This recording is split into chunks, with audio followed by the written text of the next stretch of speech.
in labor, you come to the end of yourself. And I think there's beauty in that when you are in this raw position, and I think your heart is just like so vulnerable, and you can lean on a higher being. Like for me, that's God. Coming to the end of myself and just laying at Jesus' feet and allowing him to work through me to do something that he created me to do was so cool. It was just like, it's so hard to compare anything else to it because you feel so close. You are creating in a similar sense to the way he created you. You just feel so honored and so inspired. Like I wanted to do it again. A lot of problems seem so much smaller. Just made me realize how strong I can be.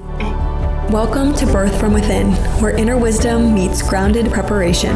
We're here to share raw, real birth stories and offer the insight and tools you need to move through the system with courage, clarity, and authority. You are made for this. Your body knows what to do. This podcast is the heart work of a nurse and a perinatal chiropractor, women who have walked our own birth journeys, and now we walk beside you. In each episode, we share practical tools, grounded wisdom, and deep reverence for your body's design. Let's return to the root, because birth doesn't start in a delivery room, birth starts from within. Welcome back to Birth from Within. This is our birth stories section of the podcast. And today we are here with Alex Pawich. She is a mother of two, an accomplished makeup artist, and is an outlier because she had both her first baby at home and a breech baby at home. And so she has so much goodness to share with us today. And I'm so excited to dive into her story. So thank you for being here, Alex. So excited. Something I know about you is that you did always want to be a mom. I don't know if that means you thought about birth more than some people might, but I would love to hear how old you were with your first baby and how you made the decision to have that first baby at home. I was 25 with my first baby and started looking into care. And we originally planned on doing a natural birth. And one of the best places that I had found was the midwife center. And we had our first appointment there, and it was okay. I didn't really love driving an hour to the city. I didn't love the environment in there. It just felt very hospital-like still. And I never pictured myself giving birth in a hospital. When I thought about birth, I think I've just watched too many movies. It always seemed so chaotic, and it just didn't seem like a good experience. And when I had talked to you after you had your baby, you recommended Jennifer, the midwife that I used. And well, backing up before that, your sister had a home birth, and that was like before it was even well known. And for some reason, it didn't shock me. It was just like, oh, it wasn't foreign. So I think that was in the back of my mind. So when I did find out I was pregnant, I planned on going somewhere. I didn't know that home birth was really an option. I didn't think about it much. And then I went to those first couple of appointments, didn't have a great experience, mainly because of the environment. Secondly, because I had gotten food poisoning pretty early with Eliza. I was 11 weeks pregnant, got food poisoning, and had to go to the emergency room, get an IV because I was so dehydrated. So I went for a follow-up appointment to make sure everything was fine. And basically, they told me I was having a miscarriage, told me to go get an ultrasound, and I was by myself. So it was just a really bad experience because I was totally fine. I went to McGee, which is a bigger hospital, and they told me right off the bat, heartbeat is there, no problem. And it was the same girl who found the heartbeat before. So anyway, I just didn't have a great experience. Then I started looking around again, and then you told me about Jennifer. I did not find her in my own research. That was just through you, and you had a pretty great experience, and I was like, let's just give her a go. And the care was so different compared to what I got at the midwife center. From my first interaction with her, I walked in and she gave me just like this huge hug, just wrapped me in an embrace. And the appointment was like an hour long and just going through nutrition and my habits, things that I need to implement with supplements and things to be doing, things not to avoid. And it wasn't stressful at all. It just felt normal. We were just talking about me and my baby, and I enjoyed that. it made me feel so confident that I could do this and reassuring. Just, it was like all the care you get at a hospital, but in a more comfortable setting, because she used to work in a hospital. She's a certified nurse, I don't even know if I knew that you were undecided going into your birth and switched actually a little bit later. I didn't remember that. So that's so interesting to hear that it was actually some of the prenatal care that made your decision for you, where you felt comfortable. And I think that's a huge point, that you were able to pivot early on because you knew something felt off and you didn't feel safe or trust the team. Yes. Understandably, when you're told wrong information. Yes. With being open to talking to Jennifer, who was a home birth midwife, because that's a huge step to even go from a midwife center. Is it that you knew you wanted an unmedicated labor, or what was it that helped your mind open up to like a midwife center or a home birth midwife? Like, what did you have in mind that kind of guided you so much to finding the right provider and ultimately choosing a home birth? I think it was a lot of little things adding up, because like the more I think back about it, there were like little seeds planted, and I don't think it's anything in particular that I was pursuing. I think it just kind of kept presenting itself to me. Even going back to, there was a show called the Midwives, and it was based off of when people actually went to their houses, like before we had hospitals. And I thought that was fascinating. I was watching that back when I was like, I was probably only like 19, 20. Again, that was just fascinating that that's what we did, because hospital births were not a thing. It really hasn't been around for a long time. So that, then like the stepping stones of, okay, your sister had a birth at home, then you did. And then actually, once I got pregnant, I actually started finding more and more people, like they were just kind of like popping up, like here and there. So I think it's just something that wasn't talked about a lot. I was reading Ina May's book, which is amazing, Ina May's Guide to Childbirth, which that I think persuaded my decision finally, because of all the stories and her her birth farm, just all the success stories, and reading about how they navigate different births, because they're all so different and you don't know what to expect no matter where you are. So just leaning into that instead of being scared of it, I think that's what finally helped me in my decision that, okay, I can do this at home, because I think that's where I'm going to be the most comfortable. I read about people who are stalling in labor because there are so many doctors coming in and out, or just mentally not being able to like get over the hurdles. And I was like, okay, where do I want to be that is going to put me in the best mindset? And who do I want around me that's going to cheer me on and give me a safe, calm space? And as soon as I met Jennifer, I was like, this is great, because the midwife center wasn't the vibe, and I'm sure that is for some people. And so for some people, they want a hospital, but I think a lot more people don't even know it's an option. And then once given the option, once I did it the first time, I was like, I don't want to do this there. Like, why would I get to climb right into my bed afterwards? Why would I want to go stay overnight in a hospital where I'm not going to sleep, where I'm not comfortable? So that was definitely the care. The care was amazing, but it was mainly the comfort factor of like, this seems like it would be a lot easier at home, Yeah, the place you can let your hair down and you're probably naked. Yes. There's like places you get naked and feel okay about it. Yeah, it is so vulnerable. And I'm like, it seems like it should be more of a private thing, instead of anybody walking down the hall could see you, or 10 nurses and 3 doctors see you. I agree with that very much. That's awesome. Okay, so you meet Jennifer. Did you talk with your husband about this pre-meeting Jennifer or post-meeting Jennifer? And was he on board right away, or did it take convincing?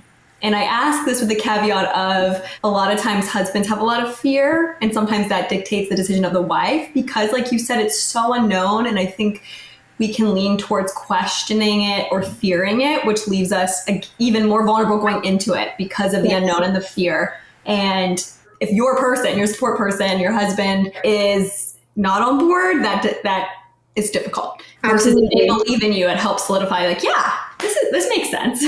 I can do it. He wasn't very hard to get on board. I think he was nervous the entire time, mainly because that's his personality.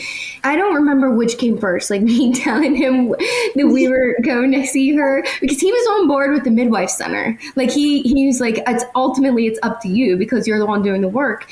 But he was definitely leaning more towards like a hospital felt more comfortable for him, but he knew it wasn't going to be him actually birthing. So it's really, my decision. He was very much a supporter. I think just nervous. He said he had a lot of questions. He wanted to be there for every appointment. She even FaceTimed him in because he was at work half the time. You go to so many appointments. He was very much incorporated. And I think, yes, you have to be on the same page if you're going to do that. Or, you have to have somebody else in their place. Like you have to have a mom or a sister or a friend, somebody who's going to support you and encourage you, which my team did.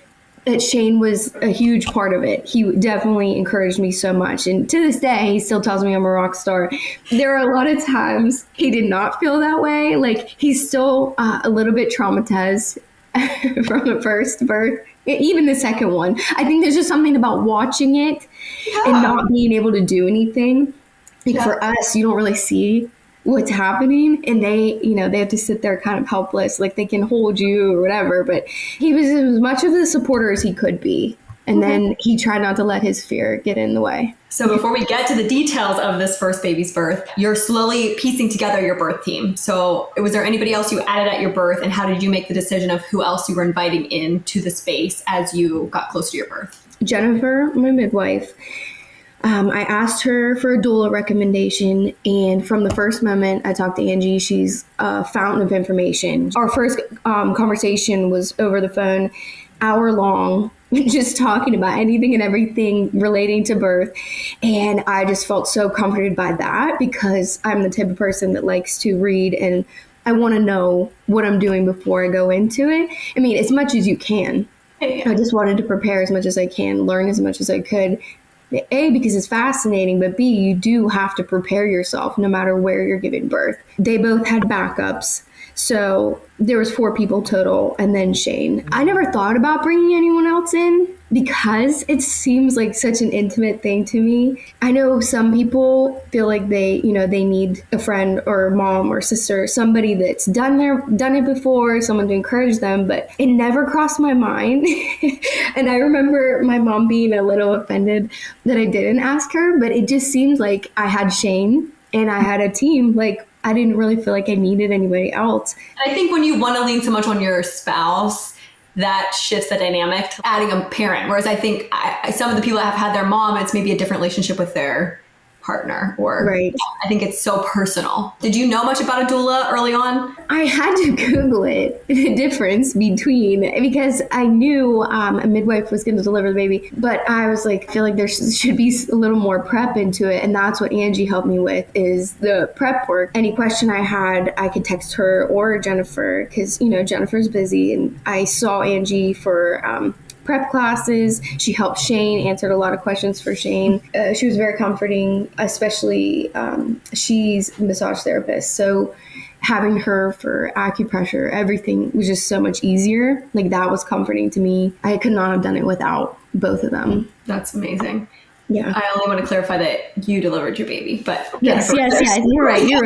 Yes. Okay, awesome. So is there anything else you can share about things you did prenatally, specifically what those classes were, or getting your mindset right that really served you well in labor? I think the biggest thing was reading birth stories and reading about the stages of pregnancy, what to expect, knowing what symptoms you might feel, because it makes it a little easier knowing what you're going through, and like there's a purpose for it. There's a reason for all the symptoms you're having. Ina May's Guide to Childbirth was probably the best thing that helped me. That book had stories, and it had the stages of pregnancy, just literature on that, and just talking to other women, asking so many questions. Anybody who's pregnant, anyone who's had kids, I feel like I asked them all about their birth, just because I want to know what their experience was, because everybody's is so different. So just getting to feel what I could expect and trying to be prepared for the most, I guess. I think that's amazing advice.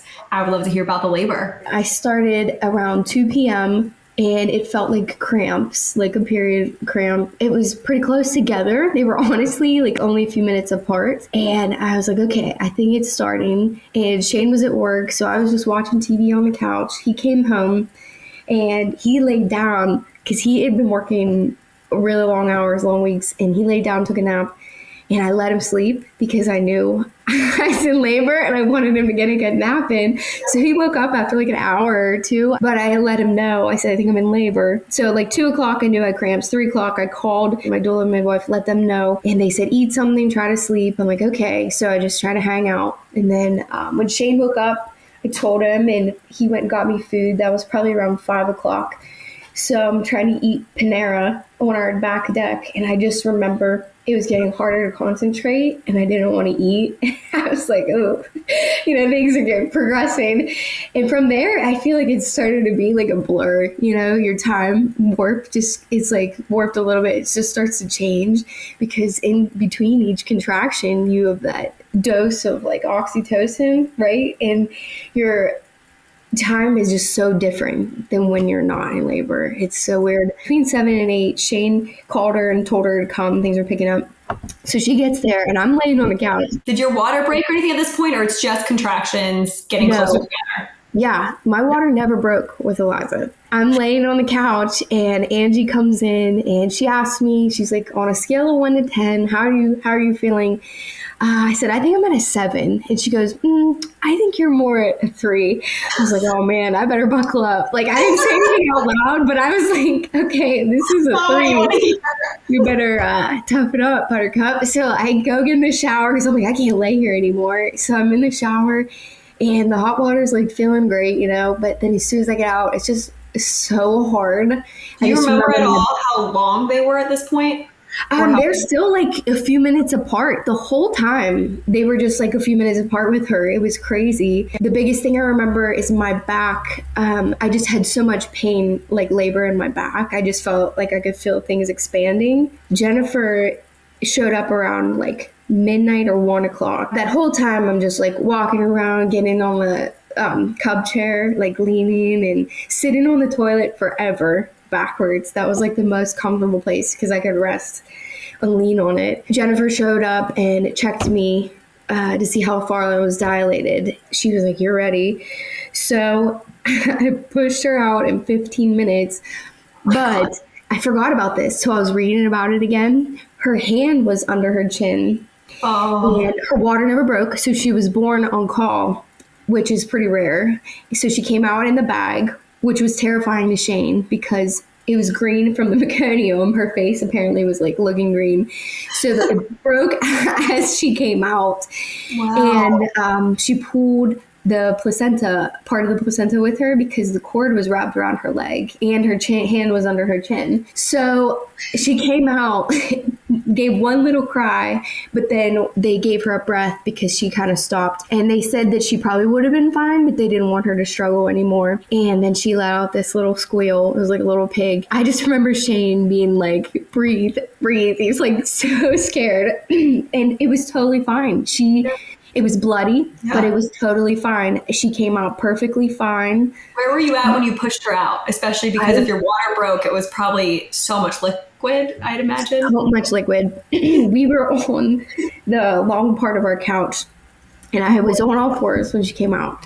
Meaning over the couch or all fours on top of the couch? Hands and knees on the couch, like on top of the couch, because we have like that, like a sectional and that long part where you can lay on. Yes. And that's where I ended up laying with both kids. Did you just go there yourself? Yeah, that's just kind of where I ended up because I did not like the ball. I didn't like bouncing on the ball. I could not lay back. It was so painful to lay back. I hated it. And standing just kind of felt weird. And how wild if you were sitting in a hospital bed? Absolutely. I don't know how people do it because they say your pelvis is the smallest laying back. And I felt that. Like going into it, I knew that information. But then as soon as I laid back, I was like, oh yeah, this is absolutely not going to happen. So all fours felt the best. And it was It was bloodier than normal. And I didn't know that because this is my first time. So afterwards, they were like, yeah, this is probably one of the messiest births we've had.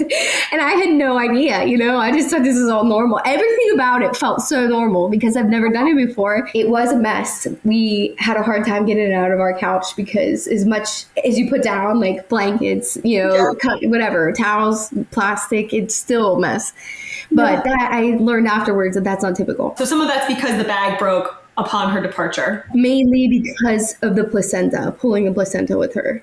And because it was on her foot and it ripped it out while she came out. Yeah, it was wrapped around her like twice, they said. And not all of it came, part of it, but that's a big thing too, making sure that the rest of it came out. So, of course, you have to deliver the placenta afterwards, which that to me was the worst part because you're like done, the baby came out, and now you're just waiting for a second birth, which is like nothing because you have this jellyfish come out of you. Yes. But I thought that I was done. I totally forgot about that. I didn't realize I was going to have to sit there and wait for it. So it came out. And I'm like shaking, you know, and waiting. And it was all there. Jennifer said she would have had to make sure it was all out. Like she would have had to reach up and grab it. So thankfully it was all intact. She said everything was great. Baby was perfect. Like she had cute little birthmark on her forehead and her little eyes, but she had no issues, no breathing issues. Her APGAR score was great. I immediately thought to myself, I would do this again. This was amazing. I would do it again. That's so amazing. You've been reading birth stories. Had you watched any births? And had Shane ever seen a birth? Ever? Actually, yes. I'm so glad you said that. The Business of Being Born. We watched that together. That's the only birth video we watched besides something I might have watched in high school, you know, in health class. But all the births in there, I just remember watching the C-section birth and being like, I do not want to do that. It's like, I absolutely want to avoid that. And being comforted by watching them just listen to their bodies instinctively, you know, it's just kind of how we're designed. We have the instincts to birth a baby by ourselves, but we've been told that you need a doctor, you need a hospital, you need all these interventions. But really, you know, people gave birth in the wild for how long?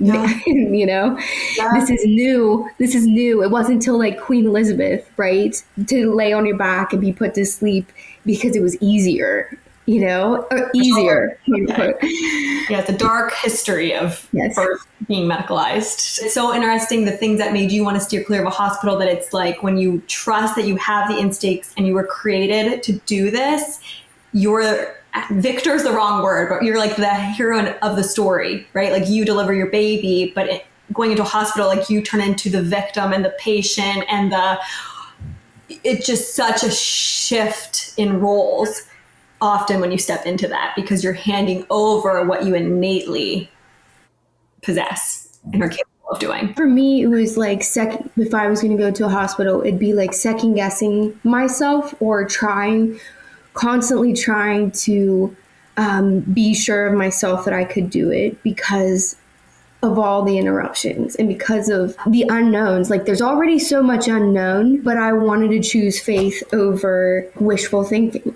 I just wanted to go in there with the mindset that I trust God and I trust that I can do this through him. And that's the way he made me, you know, it's the way he designed us. And that's what we're designed to recreate, procreate. Like there's nothing about that needs saving. So on that note, how many weeks were you? 40 and 3 days, I think. She was like 2 or 3 days past her due date. So just slightly past, but not so, quotes, late.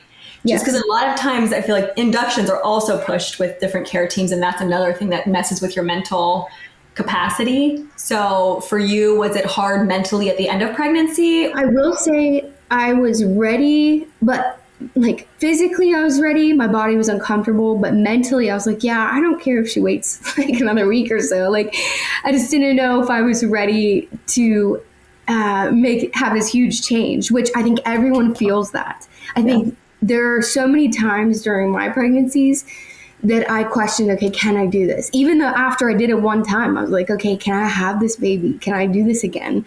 Can I take care of another baby?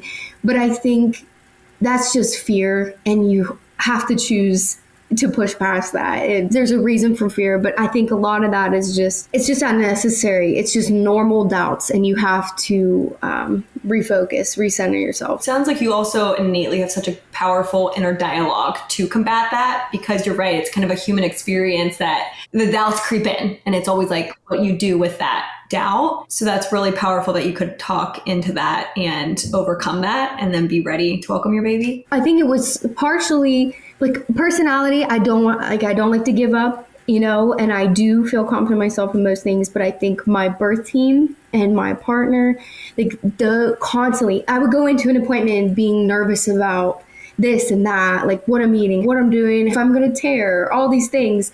And they reassured me along the way because they've seen it before. They know what to expect. And even then, if they did happen, it's not the end of the world. If I did tear, it's not the end of the world. Your body heals itself.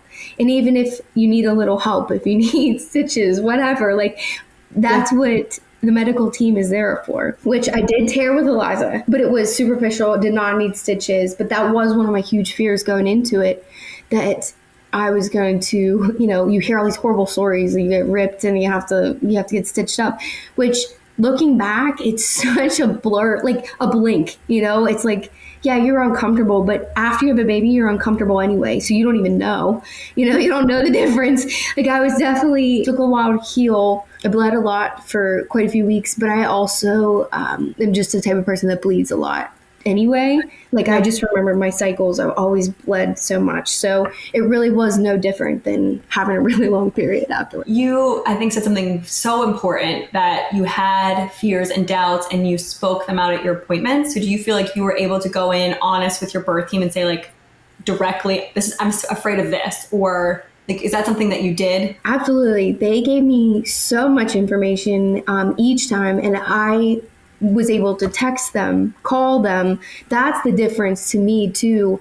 You can't do that with most doctors. I mean, I've heard some stories where people have their doctor, they call and check on them, whatever. But I think it's so much more personal having a midwife that you can call anytime, you can text anytime, even the doula too. I think that's the benefit of having both. You have two perspectives in the same, kind of the same realm, but they might tell you different things, like different suggestions. So yeah, they fed me so much good information and welcomed it. Every appointment I had questions, and towards the end, you have questions, but you're like, yeah, I think I'm good. I don't have anything else to talk about, Yeah. And they were so encouraging too, telling me how amazing I'm doing, how great I look, you're doing while eating, you're doing while drinking, all these things, cheering you on the whole way. And gosh, that helps in pregnancy when you're like, yes. I'm not myself. So foreign. What changed in your life, if anything, after seeing what you were capable of and that you did have your first baby in your living room? Everything seemed a little less challenging in labor, especially unmedicated vaginal, even, any labor. I think anyone would say the same thing, that you come to the end of yourself. And I think there's beauty in that when you are in this raw position, and I think your heart is just like so vulnerable, and you can lean on a higher being. Like for me, that's God. Like coming to the end of myself and just laying at Jesus' feet and allowing him to work through me to do something that he created me to do was so cool. It was just like, it's so hard to compare anything else to it because you feel so close. You are creating the same way, and not the same way, but in a similar sense to the way he created you. You just feel so honored and so inspired. Like I wanted to do it again. A lot of problems seem so much smaller. Just made me realize how strong I can be and how hard things can be, that you can lean on him for that. Does that make sense? It's kind of all over the place. Oh, it's so beautiful. I feel like emotional hearing it. Truly. You're so right. What a gift that he lets us step into creation, right? Like he created you, but you get to birth that life. Yes. And that's such a cool thing to partner with him in. I love that perspective. I had to go back through and read both stories again because I wrote them down right after birth. So you know how you forget some things. Yes. And I just remember feeling like after pushing her out, I was so exhausted, but so in awe because I'm like, how did this little human come out of me? Like, this is crazy. And then it's like all of a sudden they're just there. Yeah. So it's like that whole time they're growing, but then when you actually see them in front of your face, you're like, I can't believe I did that, you know? And I think in any sense, like C-section, vaginal birth, whatever, like when you're handed a baby, you're like, wow, that's crazy. And I felt so honored and a little scared because now I have to take care of this being that I've never done before. Like, and that's an interesting thing with your home birth, right? Because how quickly did your birth team leave? That you're like, okay, now I'm responsible for this life that I'm supposed to be capable of sustaining. But like, well, I love that you brought that up because they left like an hour after we were done having her, and I remember feeling like, oh crap, because Eliza did spit up while she was laying on her back and her eyes rolled back, and Shane and I were terrified, but she was fine. You know, like she was totally fine. We picked her up. She was breathing again, but it was terrifying. And I'm like, they're gone. Like they just left us here with this baby. The beauty of that too, with a midwife and a doula, my doula offers different packages where she could have stayed. She could have stayed longer, extra hours. She could have helped clean up. She could have cooked. She could have done laundry for you. Like you can add that on. So how was that for you, especially with bleeding a lot, a little tear, those pieces of it? Like how was your postpartum and what things helped a lot? What did you learn from that maybe you wish you would have prepared for more? My midwife and my doula both were really great about preparing me for afterwards with the hormonal drop. Day 3, they say, is going to be your hardest day. You're going to be really emotional, which I was, but mine was not sad. Mine was just like agitated, irritated, angry. And I remember like losing my mind because there were 2 flies in the house, and Shane ended up just like cleaning the whole house for me. And immediately I felt so much better. Like just being able to ask for help, but knowing that that was going to happen, because if they wouldn't have told me that, I probably would have thought I was crazy. Or, you know, I might have stayed in that space longer, that angry space longer, because I'm like, I don't know what's wrong with me. But they prepared me for that. And also, they told me keep taking your supplements. Make sure you drink all this water. They gave me a tincture for after birth contractions, which was amazing. It worked so fast. Like I took it probably like 3 times, and I felt like my contractions were basically gone, because that's another thing. I never knew that you still have contractions after birth. Like a day or 2 later, you're still having contractions because your uterus is shrinking back down. And that happens, it continues to happen, like especially if you're breastfeeding. Every time you feed, it's going to shrink a little more. Also with the breastfeeding journey, I felt like we had a fairly easy time. I was prepared mentally for it to be painful the first like few days, and I had a lot of help from friends, other moms. The nursing cups, the silver nursing cups, helped so much. So just so many things that, yes, like you have to prepare before, and there are things to know after, and it just helps if you have somebody that you can text or call. And I loved being able to go back to my birth team or my other friends who have similar births that I did, because so many people have C-sections and then they struggle to breastfeed because they weren't close to their baby. They weren't able to nurse right after delivery, and then they had a harder time and they only nursed for a short amount of period. So like just knowing other people who had similar situations and being able to ask them questions was great. 2 things I want to touch on is setting up your birth space, like what you got prepared because it was at home, like if you felt like you needed to get a lot and if that was stressful. And then second, I would love to hear more about after she came out, that first couple hours before maybe you did go to sleep. People ask me that a lot about this space. Like what did you need? Did you do a water birth? Everybody asked me if I did a water birth, which I had no idea if I was going to, you know, like you see everybody in the pools, like the business of being born, you see people in pools. We had one, never filled it up. My midwife didn't want to use it, and I did not have a care in the world. I just wanted to, you know, have my baby. I didn't care how it happened.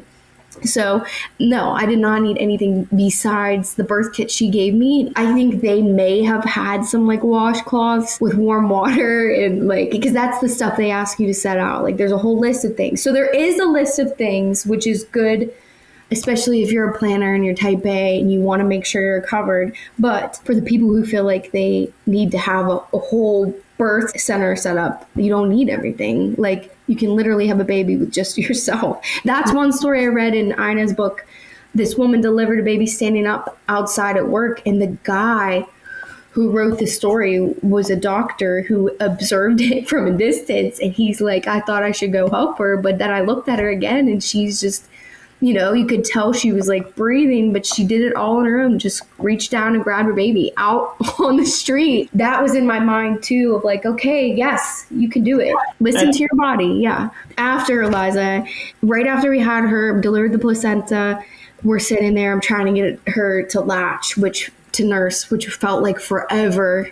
And I remember my birth team was like falling asleep, but it was really only like a half hour. But to me, it felt like an hour or 2 hours. It just felt like forever. She was just really struggling. And I expected that to be quick.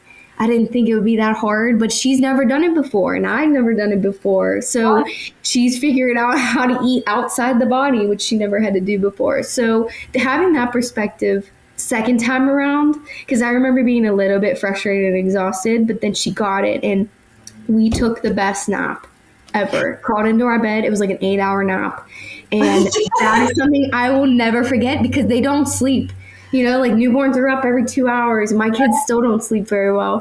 But that was like the greatest sleep we've ever had. So that's what like also led my decision to the second one. I was like, I want that nap again, which is funny because we didn't really get it with him, but we can talk about that. That's so interesting because I feel like there's so much stress, even in a hospital, knowing from working in one, it's like, no, you have to be trying to feed the baby every 3 hours and we're going to be coming in for vital signs and you get very, very, very little sleep. It's like, no, God did design it that a lot of times you do get a nice window after that really awake period and you both get to recover for the only time for years.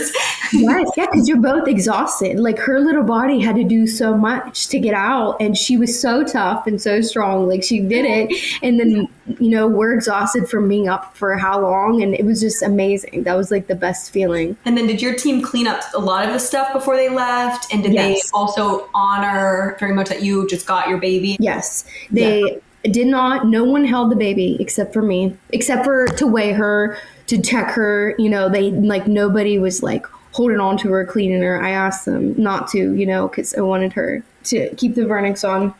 And they cleaned up as much as they could. They made me food, helped me get a shower, helped me pee, get in bed, just tucked us in and left, which, like I said, was a little terrifying, but also nice because in some way you're left alone anyway. I mean, it's your baby now. So might as well just jump right in. Segueing into the next birth story, it's pretty awesome that you push her out on all fours and you're like, yep, I could do that again. And you did. But this next time has its own, you know, it's like you have two incredible stories of just unique circumstances for your babies. So let's dive into Callan, baby number 2.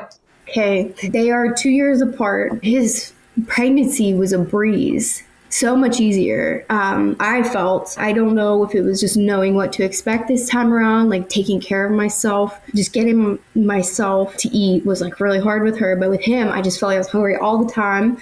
And I did eat so much more protein, which I think helped with that. Drinking trace minerals changed everything, I think. I was not tired at all. I stayed hydrated, had no nausea. And with her, I swelled so bad. I was like 5 months in and my legs were just tree trunks and my hands would swell so bad. And that was like that till I gave birth. I started drinking trace minerals after her. I had found out about it and things changed a lot in so many ways. It helps in so many ways. But anyway, pregnancy was a breeze right up until I gave birth. He was a week late, which is concerning in everybody in the medical world. Everything's so concerning. Even my team was like, okay, we should really start to think about, you know, if we do need to intervene. But first, I should say this. He was tossing and turning the entire time. I had chiropractic care with both of them the entire pregnancy to keep optimal position.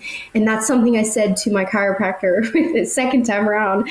I'm like, I'm here because I want to make sure baby's position's good. And the whole time I just kept saying to Shane, I feel like he's just like spinning around in there. Like he just feels like he's always moving. About 27 weeks, I think, I was at an appointment with a backup midwife for Jennifer, who I'd never met. Right before she did all my checkups, she was telling me about her kids and about how she had 6 and the last one was Breech. And I was like, tell me about that. And she tells me her whole story. I've never met her before. She delivered the baby herself because she's a midwife, but also she had a midwife there, but delivered the baby by herself. Totally fine. Just complete Breech, totally fine. I was like, really? Like, it was so fascinating to me. Like 5 minutes, 10 minutes later, we get on the table and she goes, this baby's Breech. I was like, you're joking. Like, there's no way. I've been here. My last baby was head down. This baby's head down. She's like, no, I'm being very serious. I was like, oh. So I was like, what do I do? She's like, yeah, you probably turn. Only 3% of babies are Breech at full term. It's only 3%? 3 to 4%. So I'm like, okay, that's comforting, I guess. Like, that's fine. And I was like, okay, not worried. So we go on my chiropractor appointments. I'm going also to see my doula and have her do spinning babies techniques. She's spinning baby, just trying to get him to go down. And she kept saying, he's just wiggling around in there. He has a lot of room. I'm very stretchy, apparently, especially after having one baby. He had a lot of room because she paved the way. Yes. So they're saying each appointment, she's like, okay, I think he's head down, but he's not in the pelvis. He's head down, okay. So for weeks, we just kept doing all that stuff. And 2 days before I had him, I'm at my appointment with Jennifer. She said he's head down. In the pelvis, head down. And she did a membrane sweep because that was a week past my due date. But that was 41 weeks. Yes. And that was to try to kickstart labor, to just try to get things moving. She said I didn't have to. I was with her, just talking through this, you're just like term through 42. So I feel like even her, when I would talk to her, I'd always be like, what if I go late? Yeah. Meaning past your due date, but you're still term. And she'd always be like, what if you do? Babies come when they're ready. So that's very interesting to hear. I'm surprised. Ultimately, that's one thing about her, that she leaves it up to you. And I think I did it more so because I was a little nervous. I think I was like 41 in maybe like a day or two. And I didn't want to have to go into the hospital before my next appointment or anything. And Shane was there, and he said the one thing about doing a second baby at home, he did not want to have a Breech baby at home. And I was like, okay. Not that I wanted that, not that I was planning to do that, which funny story is that we weren't going to do a home birth second. We were going to do a hospital birth mainly because of financial reasons. It was just easier because we did not get reimbursed for the last birth. So we were just going to do it. It was cheaper. I'm like, I already did it. We could do it at the hospital, but hospital's 45 minutes away. We went to a couple of appointments there. And I just did not feel like driving that far. And Shane felt the same way. He's like, why don't we just use the same team? So we did. Fast forward to, we do the membrane sweep. The next day I go get adjusted. 2 hours after my adjustment, my doula said he was head down too. Come home after the adjustment, my water breaks while I'm laying down, which did not happen with Liza. So I was totally off guard. I'm like, well, okay, this kind of sucks because it just keeps coming. Like a big gush. It was so much. And then it just kept on coming. And I didn't know that happens. It was like the movies. Yes. Like, on your couch. Was it on your couch? It was on my bed. And in which I was like, I'm not even doing anything. Just to be laying down sleeping for your water to break was so bizarre to me. So we call and let them know. And Angie shows up probably like an hour or so after that. My doula shows up. I'm trying to do all the things. I'm trying to sleep and eat. And contractions are like 10 minutes apart until midnight. And then they started to pick up a little bit. And they were 2 minutes apart. And I remember being like sitting on the ball, leaning on my bed. And she called Jennifer to tell her. So Jennifer shows up like around 1. And then things kind of like stall. They like slow down. They go back to 10 minutes apart. So like the entire time from labor starting at like 5 till 1 o'clock in the morning, they're just like 10 minutes apart. Despite like that one period at like midnight for a short time they were like 2 minutes apart. So things are slowing again. I'm like, okay, this isn't great. My whole team's there. Like both doulas, both midwives are both there. They're all trying to sleep on the couch, trying to give me space because our house is small. They're trying not to be over top of me, which I appreciated. But I also felt some pressure to be like, okay, this baby's got to come soon. Or were they worried about the baby being breech at this point? Because nobody was, but you still had two doulas and two midwives come? They just had backup. They thought the baby was coming soon. So they all come, and then things stalled out. And at this point, they think he's head down. They checked me a few times. Heart tones are normal. Everything's reading like he's head down, ready to go. I just remember being so frustrated. By 5 a.m., I've taken like 3 showers. I've ugly cried each time. And I'm like laying in my bed trying to sleep through contractions. By 7 a.m., they have me do the thing called the mile circuit where I'm like doing downward dog for 10 minutes, half hour, whatever. Long circuit. And doing lunges during each contraction, like laying with my hips open, like all these things to try to change baby's position because they said that's probably the reason he's not coming. He might not be in the correct position. Like something's just holding him up. And I'm like, that makes sense to me because I keep hearing, like feeling these thuds. And by like 12 o'clock, I was just like so exhausted because I'm like, everyone says the second baby's faster. It comes faster and it's easier. And I was totally prepared for that, not the other way around. Because at this point, I'm 20 hours into labor. I'm like, I don't know if I can go on. I'm sitting in the bathroom. Toilet's like my favorite place in labor. It's like my favorite place to be. I feel the most relaxed there. And I was listening to worship music, trying to get myself through these contractions. I was alone. And then I yelled for Shane. Shane came to check on me. And I felt the urge to push at like 12:15, 12:30. And at this point, our contractions been pretty close together? No, they were still like few, maybe like 5 minutes apart, but I felt the urge to push. Like all of a sudden, I just felt this like drop and I was like ready to go. So I stood up and I'm walking, shuffling out to my living room, go to the same spot where I had Eliza on the couch. And my midwife checks me and listens to his heart tones. I remember her taking off her stethoscope and being like, this baby is not head down. And she's like, are you good with doing this? Like having him here. I paused for a second. I'm like, yeah. I mean, I'm not going anywhere now. I'm not going to get in an ambulance. Like chances are he's coming before then. So, And Shane goes, guys, this is the one thing I said I didn't want. And so everybody's like, all right, buckle up, Did you have any inkling up until then that he was breech? We had no idea. You were never thinking, he was breech. Yeah, no, didn't even cross my mind. Wow. So I don't know at what point. I have no idea. I don't know if he was in a weird position or if he flipped sometime like the night before. Who knows? But Shane asked if he could pray right before I started to push. And I said yes, because I was already praying in my head. And I was like so thankful for that because I think the whole room, we all came together like we were on the same page. We had a peace about us. So the one thing about having a breech birth vaginally, in general, nobody should touch the baby. So my midwife already told me, and I knew from the story from the other midwife that I only met once, that you cannot touch the baby because they could throw their hands up. And thankfully, he was complete breech. So I knew that it was on me. And we don't have a lot of time because once you start pushing, you have to get them out so they, the oxygen, everything's fine. So I start pushing and I'm like giving it all I have. And Jennifer goes, I'm going to need you to give it everything. Like you have to push harder. And I'm like, I'm already thinking to myself, I'm already giving everything. Like I don't have anything else left. So there I am at the end of myself, like completely unraveled.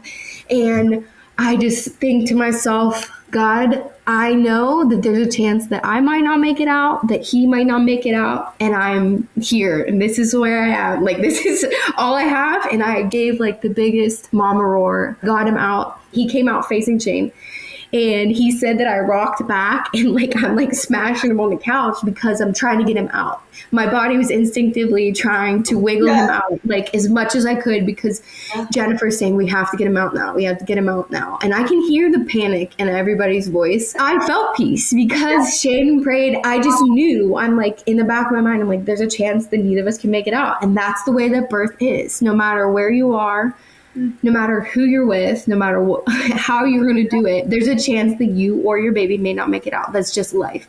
Yeah. And so I got him out. He was 100% like amazing, perfect. They said he could have bruising on his legs. He never did. His little face, everything about him was just beautiful, and he had no issues. His Apgar was perfect. He was just like his little angel baby. And I was like, that was the hardest thing I've ever done. I don't think I've tried harder on anything that I've ever done in my life, and I felt so accomplished. And like you said, you don't get a trophy, but that's something I will never forget. Like, no one needs to pat me on the back. Like, I know that God did that with me and helped me through that, because I couldn't have done it by myself. And it doesn't matter what anybody else thinks. I have 2 beautiful babies that he delivered for me, helped me deliver. It's crazy. Just the surrender you found in that time. That's so important and hard to face going into birth with all our fears. Like, that is not the ultimate fear. What if I lose my baby, and what if something happens to me? And it's so scary. And I think we make so many decisions, again, based on that fear, to get to the end of yourself, like you said, and surrender all of that, where you are ripping apart, or yes, like, I need to get a baby out, like the desperation there, but you're also in a place where everyone is for you, like just how special that is, instead of them kind of preying on that vulnerability, and to pray and let, I mean, I don't think there's ever been a let go and let God more than your story right there. Well, and it's funny because all the fears I had, like, immediately erased. Like, I thought, we could, either of us might not make it, or I was scared to tear again. I told my team that from the beginning. I was like, I'm scared to tear again. And they're like, you could, but you probably won't. And I didn't. I did not tear the second time. How many times did you push for air once you felt like you were? Oh, like maybe 2 minutes. I pushed for like 2 minutes, and he came out. First, how did that feel compared to a head? Yeah, it did not hurt worse. The pain, I expected the pain, and it was similar. There was nothing about the pain that I did not remember from the first time. So for people who are scared to do it, like, you recognize the pain and okay, it's almost easier, I think, because you can welcome it. Like, okay, I'm one step closer to meeting my baby, and I don't have to worry. Like, now that contraction's over. All right, let's move forward. Like, I remember talking to my pelvic floor therapist after having Eliza, and she had her 6th baby, and was like, I was laughing in between contractions. And I'm like, that's amazing. Like, I don't know what that's like, but that is so cool. Like, I think you just, like with anything, you gain confidence the more you do it. And I think most people just don't get the chance to ever try it. They have too many people telling them they shouldn't do it because it's not safe. I had so many people against it, but after the first time, people, they still think you're crazy, but they're like, I mean, that's really cool. Like, I have so many people who want to know more about it instead of trying to force their fear onto me and why I shouldn't do it. They just want to know more. But I also think there's a place in, don't talk about it with people unless they're interested or you feel called to say it, because I think then you kind of open the door for criticism that you don't want or need. Like, if you're talking about birth with people who have different opinions, I think sometimes you should be careful of that. But overall, I think with anything, you should just be open to hearing people's experiences and open to sharing yours if people want to know. Which, thank you for sharing yours. Oh my gosh. Yes. I don't know if you can recall what you were saying earlier when you said, we were talking about like the difference in pushing, the difference for feet first. Oh, because the head paves the way. It's easier because the head is the biggest part of the body, which paves the way. So once the head is out, then everything else follows. Like, their little shoulders are smaller, but we went the opposite way, and he had to figure it out too. It wasn't just me. So he's wiggling down, and neither one of us have done this.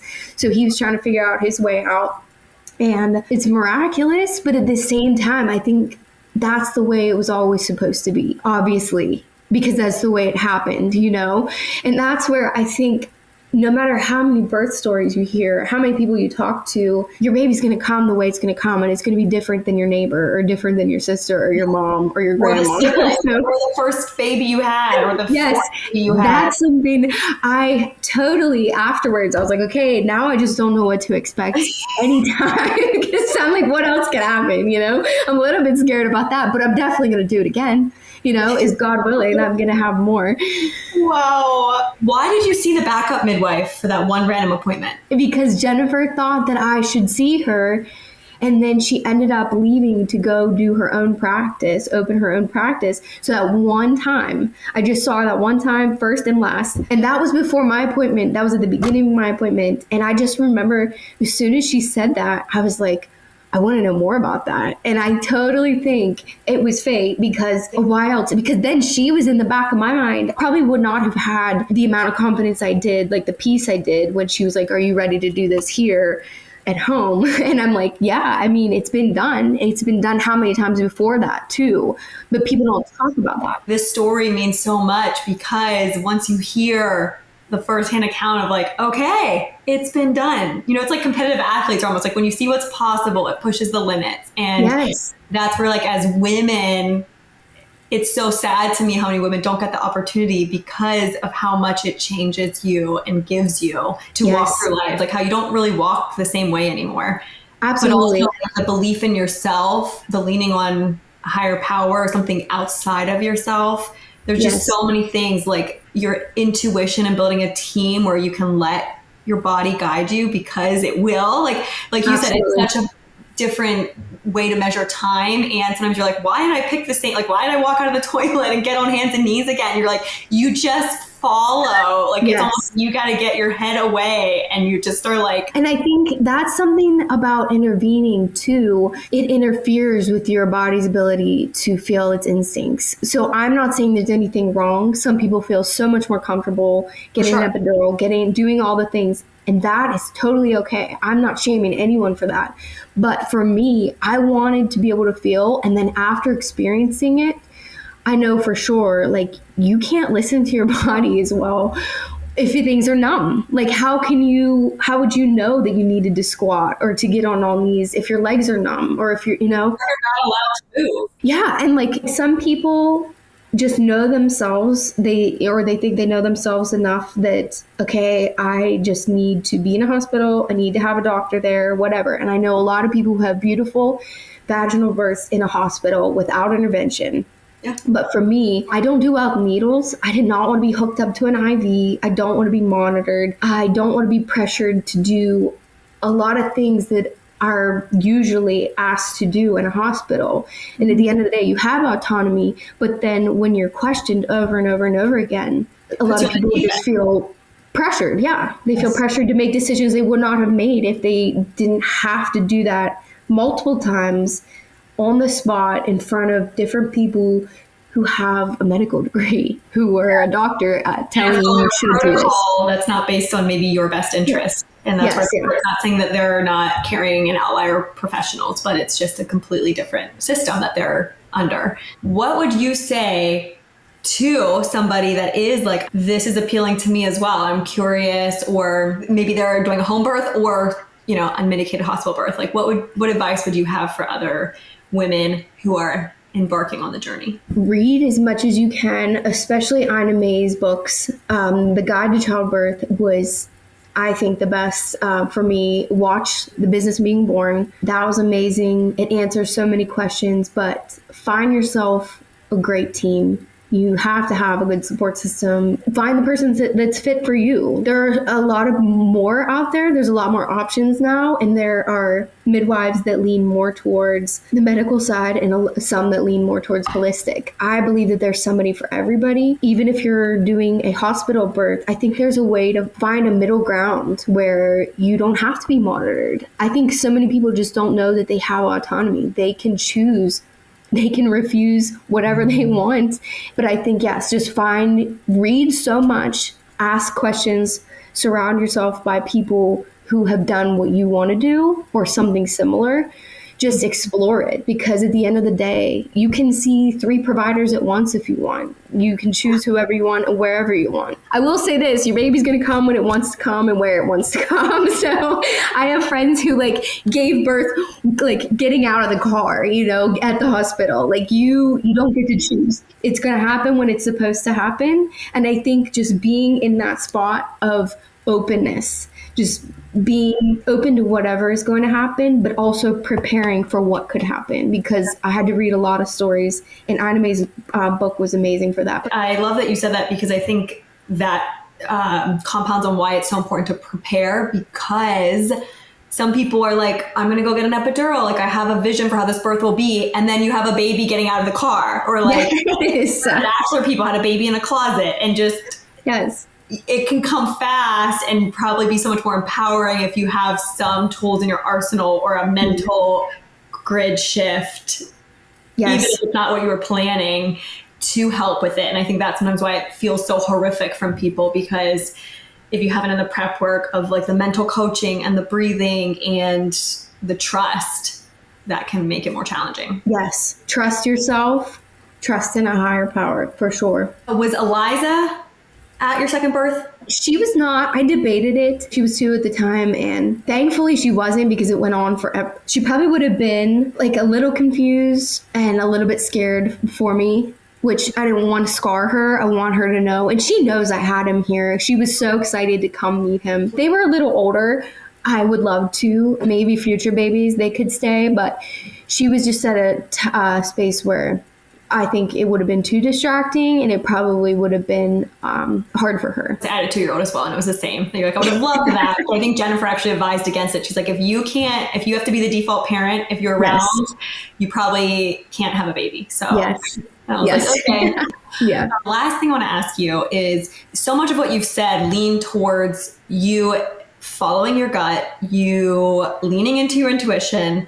Is that something that was a natural thing for you through life, or is there things that you did to exercise that muscle to be able to get there in birth? Do you know what I'm saying? So an example, I had to let go of so much to be able to trust my body, because I wasn't good at listening to my body. I feel like I would kind of suppress needs or different things, or like almost like disassociate at times. And so to prepare for birth in a time where you had to so listen to yourself and like make noises, where I'm like, I'm uncomfortable with the idea that I would make noise or be naked, things that I wasn't comfortable in my skin, and I had to do a lot of work to do that. But I feel like so much of what you've said, it feels like that was more, I don't know if that before you had babies, if you were able to, or if you felt like maybe it was just because you were home that you could so step into that. I think it was mainly because I was home, because I am similar in that way. Like, I'm independent, but I also suppress my own needs. Like, even now I still struggle, you know, like I'm like, okay, I need to go pee. It doesn't matter what the kids need right now. Like, I should go pee. But that's like the most basic, listening to your body. But sometimes I'm like, no. Yes. I'll be fine. Yeah, I think being home without distractions helped so much, because I think in a hospital, I care too much what other people think. Like, I struggle with that, in the sense that I would have been worried about the doctors or like the nurses coming in, you know, trying to make sure they're comfortable when I'm the one who's giving birth, you know? So I feel like being home allowed me to just listen, like shut everything out, because it's primal. It is such a primal thing. And in a hospital, you have lights on, you have all these sounds, all these people coming in and out. And like at home, you can keep the lights dim. You can shut out all the distractions. I will say we have 2 dogs that howled outside all night. Our dogs, we had to shut them out. So that was in the back of my mind, but I still ignored it.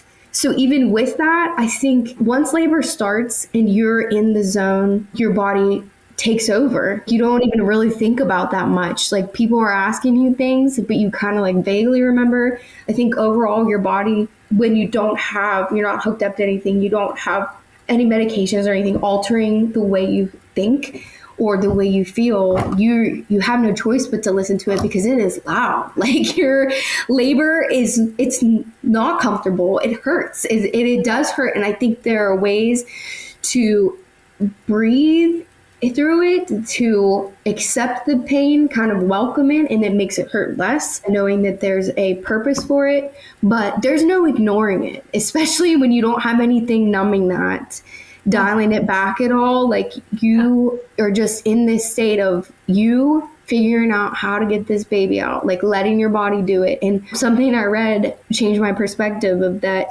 Their bodies are instinctively working too. The baby will wiggle itself out, and you just have to basically get out of the way. So getting out of your own mind, getting out of your way, and just letting your body do what it feels like doing. And movement is so important. Changing positions, like swaying, all those things help you, because how can you push something out if you're not moving, And really, you don't have to push that much. I'm a big believer you shouldn't have someone telling you when to push, because your body will do it itself. The baby will wiggle itself out. You just basically have to give it a little, Yes.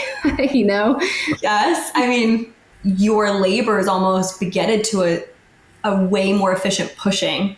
And yes. I think having a team, like you said, of there is a sacredness to birth. And when you said you get in the zone, you need people that are honoring that zone, that holy birth zone, that don't bombard you with questions or touching you or meeting you or, just that different environment, and how that facilitates a better timeline, a better experience, I think, overall. That is the one other thing I would say to anyone who's going to do it at home, or even if you're not doing it at home, don't invite anybody into that space that you're going to have to put their needs before yours, because they are not important in this moment. This is a one-time deal, and it matters what you're doing. It matters that you are the person who is receiving all the attention, who's being doted on, because no one else is going through what you're going through. And so there's no reason that their needs should be before yours. And nobody else has to live with the experience except for you.